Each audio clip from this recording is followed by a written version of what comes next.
¿Cómo es posible que el hombre que acabas de escuchar, un brillante estudiante de Derecho, un voluntario en una línea de ayuda para crisis, fuera también el responsable de una de las cacerías humanas más grandes en la historia de Estados Unidos? Este es el misterio del caso Ted Bundy, la historia de cómo el mal aprendió a sonreír y a pasar desapercibido entre nosotros. A principios de los años 70, Theodore Robert Bundy era la imagen del éxito, atractivo, articulado y con un futuro prometedor en la política y el derecho. Sus amigos y colegas lo describían como un buen chico, un pilar de su comunidad. Pero mientras Ted Bundy construía una vida de éxito a la vista de todos, una sombra comenzaba a extenderse por el noroeste del Pacífico. Una sombra que devoraba mujeres jóvenes sin dejar rastro. ¿Qué se escondía realmente detrás de esa sonrisa perfecta? Para entender al monstruo, primero hay que entender la máscara. Y la máscara de Ted Bundy se forjó sobre una mentira fundamental. Nació en 1946 de una madre soltera, un estigma en la época. Y para ocultar la vergüenza, sus abuelos lo criaron como si fuera su propio hijo. Ted creció creyendo que su madre era su hermana mayor. Esta fractura en su identidad fue la base sobre la que se construiría su personalidad engañosa. Su habilidad para llevar una doble vida no fue una táctica aprendida de adulto. Fue una extensión de un mecanismo de supervivencia desarrollado desde niño para ocultar una verdad que lo hacía sentir fundamentalmente falso. El hogar de su infancia distaba mucho de ser un refugio.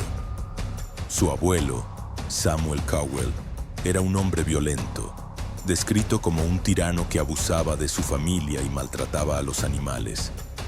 Su abuela sufría de depresión y agorafobia. En este ambiente tóxico, el joven Ted comenzó a mostrar signos perturbadores.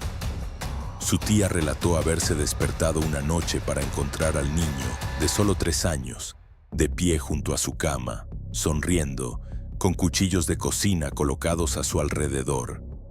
En su adolescencia, esta oscuridad se manifestó en voyerismo, espiando a mujeres a través de sus ventanas y en crueldad hacia los animales, actos que los criminólogos reconocen como precursores de la violencia sexual. Un punto de inflexión crucial fue su relación con Stephanie Brooks, su primer amor en la universidad. Ella, proveniente de una familia adinerada, lo consideraba inmaduro y sin rumbo, y finalmente lo abandonó, dejándolo humillado. Este rechazo parece haber cristalizado su odio. Años más tarde, cuando comenzó su ola de asesinatos, sus víctimas compartían un perfil inquietantemente similar. Mujeres jóvenes, atractivas, con cabello largo y castaño, a menudo con la raya en medio. Un reflejo de la mujer que lo había despreciado. Psicológicamente, Bundy era un caso de libro de texto de psicopatía narcisista. Poseía un encanto superficial que desarmaba a la gente. Un sentido grandioso de su propia importancia y una total falta de empatía. Veía a los demás no como seres humanos, sino como objetos para satisfacer sus fantasías de poder. Como él mismo confesaría más tarde, su motivación no era el deseo, sino la dominación total. En 1974, la sombra de Bundy comenzó a moverse. La primera fase de su terror se centró en Washington y Oregón. Una atmósfera de miedo se apoderó de los campus universitarios a medida que las estudiantes desaparecían una tras otra sin explicación. Su método era diabólicamente simple. Simulaba una lesión usando un cabestrillo o muletas y pedía ayuda a mujeres jóvenes para llevar libros a su Volkswagen Beetle. Explotaba su compasión convirtiendo un acto de bondad en una trampa mortal. Víctimas como Linda Ann Healy y Jordan Hawkins se desvanecieron en la noche, dejando tras de sí solo preguntas y familias destrozadas. A finales de 1974, Bundy se mudó a Salt Lake City para estudiar Derecho en la Universidad de Utah. pero la sombra viajó con él. Pronto, mujeres en Utah y luego en Colorado comenzaron a desaparecer con el mismo patrón aterrador. La policía de cada estado trabajaba en sus propios casos, sin sospechar que estaban cazando al mismo depredador. En la década de 1970, la falta de bases de datos nacionales y de comunicación fluida entre jurisdicciones se convirtió en el mayor cómplice de Bundy. Su Volkswagen no era solo un coche, era una herramienta que le permitía explotar las fracturas de un sistema de justicia fragmentado, manteniéndose siempre un paso por delante de la ley. Después de ser capturado y protagonizar 2 fugas espectaculares, Bundy llegó a Florida en 1978. La fachada de asesino organizado y meticuloso se desmoronó, dando paso a un frenesí de violencia salvaje. En la noche del 15 de enero, irrumpió en la casa de la Hermandad Chi Omega en la Universidad Estatal de Florida. En cuestión de minutos, atacó brutalmente a 4 mujeres mientras dormían, asesinando a 2 de ellas, Margaret Bowman y Lisa Levy. Semanas después, secuestró y asesinó a su víctima más joven, Kimberly Leach, una niña de solo 12 años, un acto que reveló la profundidad sin fondo de su depravación. El número exacto de víctimas de Bundy sigue siendo un misterio. Antes de su ejecución, confesó 30 asesinatos cometidos en 7 estados, pero se sospecha que el número real podría superar los 100. Su reinado de terror fue tan extenso que incluso hoy, la verdadera escala de su maldad es desconocida.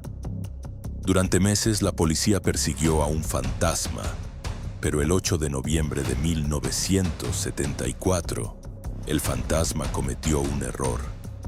En un centro comercial de Utah, una joven de 18 años llamada Carol Darronch fue abordada por un hombre que se hizo pasar por un oficial de policía. La convenció para que lo acompañara a su Volkswagen, pero una vez dentro, intentó esposarla. The next thing I knew, he had pulled out a gun and said, "I'll blow your head off." I just thought, go ahead. Just go ahead. Do it. Just kill me now. Darronch luchó por su vida y logró escapar milagrosamente del coche. Su valiente testimonio proporcionó a la policía su primera descripción sólida del sospechoso, y su vehículo fue el primer hilo del que tirar, el que finalmente comenzaría a desentrañar la red de mentiras de Bundy. Años más tarde, en el juicio, cuando Darronch lo señaló en la sala, la reacción de Bundy fue de pura furia narcisista, gritando que era una mentirosa, revelando al monstruo detrás de la máscara. A pesar de ser arrestado en 1975, la arrogancia de Bundy lo convenció de que podía burlar al sistema, y lo hizo 2 veces.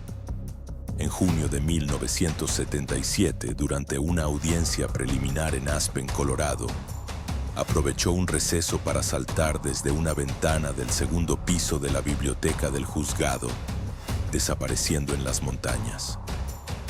Fue una fuga audaz que humilló a las autoridades y lo convirtió en una leyenda criminal. Bundy jumped out of this second-story window at the front of the Pitkin County Courthouse this morning. He was scheduled for a court appearance and apparently had been locked into the law library by sheriff's deputies while attorneys were arguing a motion to strike the death penalty. Witnesses say he left in a hurry, however, nobody saw him open the window, and he escaped clean in an unknown direction. Capturado 6 días después, fue trasladado a una cárcel supuestamente más segura en Glenwood Springs. Pero Bundy ya estaba planeando su siguiente movimiento. Durante meses, perdió más de 15 kilos. En la noche del 30 de diciembre de 1977, mientras los guardias celebraban las fiestas, se deslizó a través de un pequeño agujero que había abierto en el techo de su celda. Reptó por los conductos y salió por el apartamento vacío de un carcelero. Esta vez, no lo encontrarían hasta que dejara un nuevo rastro de sangre en Florida. Paradójicamente, la misma arrogancia que le permitió matar con tal audacia sería la que sembraría la semilla de su propia destrucción. En la caótica escena del crimen de Chi Omega, en un acto de dominación sádica, Bundy mordió a una de sus víctimas, Lisa Levy, dejando una marca distintiva en su cuerpo. Esta no era una herida necesaria para el crimen, era una firma, un acto de posesión, y fue su perdición. Los odontólogos forenses tomaron un molde de los dientes de Bundy, que eran notablemente torcidos y desalineados. En el juicio, una superposición fotográfica demostró una coincidencia perfecta entre sus dientes y la marca de la mordida. La misma característica psicológica que le dio la confianza para matar fue la que proporcionó la prueba física e irrefutable que finalmente lo condenó a muerte. El juicio de Bundy en Florida por los asesinatos de Chi Omega en 1979 fue un punto de inflexión, no solo para el caso, sino para la cultura estadounidense. Fue el primer juicio por asesinato televisado a nivel nacional y transformó a Ted Bundy en la primera celebridad asesina en serie del país. La nación observaba, fascinada y horrorizada, cómo Bundy, despidiendo a sus abogados para representarse a sí mismo, convertía el juicio en un circo mediático. Su arrogancia era ilimitada. Creía que su inteligencia y su año de estudios en derecho le permitirían burlarse del sistema una vez más. Interrogaba a los testigos, se refería a sí mismo en tercera persona como señor Bundy y sonreía a las cámaras, actuando como si estuviera en una obra de teatro. There's no right way for me to act. I showed emotion. You know what people said? See, you really can get violent and angry. And I don't care what people think about how I act. I act according to the way I think is right and best for me at the time. Su carisma era tan desconcertante que atrajo a admiradoras a la sala del tribunal, y en uno de los momentos más bizarros de la historia judicial estadounidense, mientras su amiga Carol Ann Boone testificaba a su favor, Bundy le propuso matrimonio. Ella aceptó, y gracias a una oscura ley de Florida se casaron legalmente en ese mismo instante, en plena sala. Este acto, capturado por las cámaras, cimentó su estatus de celebridad y reveló una perturbadora fascinación pública por la oscuridad que él representaba. Antes de Bundy, la imagen popular de un asesino en serie era la de un monstruo marginado, visiblemente trastornado. Bundy destruyó ese arquetipo. Demostró que el mal podía llevar traje, tener un título universitario y una sonrisa encantadora. Este juicio televisado introdujo en el imaginario colectivo un nuevo y aterrador personaje, el psicópata carismático que se esconde a plena vista. Este arquetipo ha sido replicado innumerables veces en la ficción, desde Hannibal Lecter hasta Dexter Morgan, moldeando para siempre nuestra percepción del mal. La fascinación mediática que generó también sentó las bases para el auge del género true crime que domina el panorama actual. En muchos sentidos, Bundy no solo mató a docenas de mujeres, mató la inocencia de una nación y se convirtió en el paciente cero de nuestra obsesión moderna con los asesinos en serie. Su caso también provocó una revolución silenciosa en la aplicación de la ley. La facilidad con la que cruzó fronteras estatales dejando un rastro de víctimas sin conectar, expuso una debilidad crítica en el sistema policial estadounidense. El caso Bundy se convirtió en un poderoso argumento para la necesidad de una mayor colaboración interestatal y el desarrollo de nuevas técnicas de investigación. Fue un catalizador para la recién formada Unidad de Análisis de Conducta del FBI, donde agentes como Robert Ressler y Howard Titten estudiaron su mente para construir los cimientos de la perfilación criminal moderna, una herramienta diseñada para cazar a otros monstruos como él. Durante casi una década, Ted Bundy permaneció en el corredor de la muerte, apelando sus sentencias y manteniendo su inocencia. Pero en las horas previas a su ejecución, el 24 de enero de 1989, concedió una última y controvertida entrevista al psicólogo James Dobson. Con la silla eléctrica esperándole, Bundy finalmente confesó. Pero su confesión no fue un acto de contrición. I deserve certainly the most extreme punishment society has, and I think society deserves to be protected from me and from others like me, that's for sure. Each time I'd harm someone, each time I'd kill someone, there'd be an enormous amount, especially at first, enormous amount of horror, guilt, remorse afterwards. En un último y desesperado intento por controlar la narrativa, culpó de sus acciones a una adicción a la pornografía violenta que, según él, había comenzado en su juventud. Afirmó que esta exposición había erosionado sus inhibiciones y alimentado sus fantasías hasta que ya no pudo controlarlas. Para muchos, no fue una explicación, sino una última manipulación, un intento de desviar la culpa de sí mismo y proyectarla sobre una fuerza externa, negándose a aceptar la responsabilidad por la oscuridad que residía en su interior. Al amanecer del 24 de enero de 1989, una multitud se congregó fuera de la prisión estatal de Florida.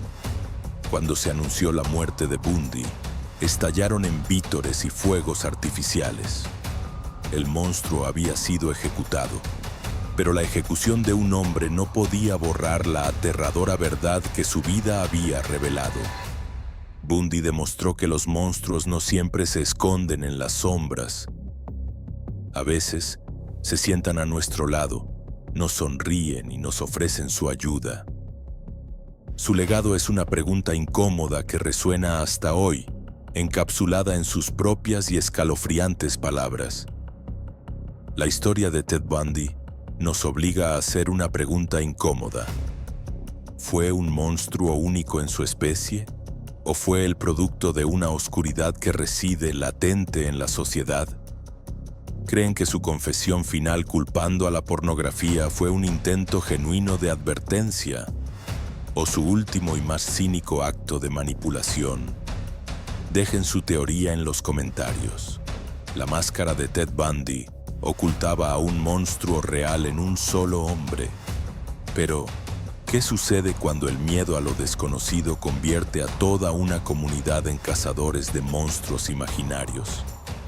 Si la historia de un mal individual te impactó, no te puedes perder nuestro próximo video sobre las brujas de Salem, donde la histeria colectiva y las acusaciones desataron una de las cacerías humanas más oscuras de la historia. Haz clic aquí para descubrir cómo el terror puede nacer, no de un asesino, sino de sus propios vecinos.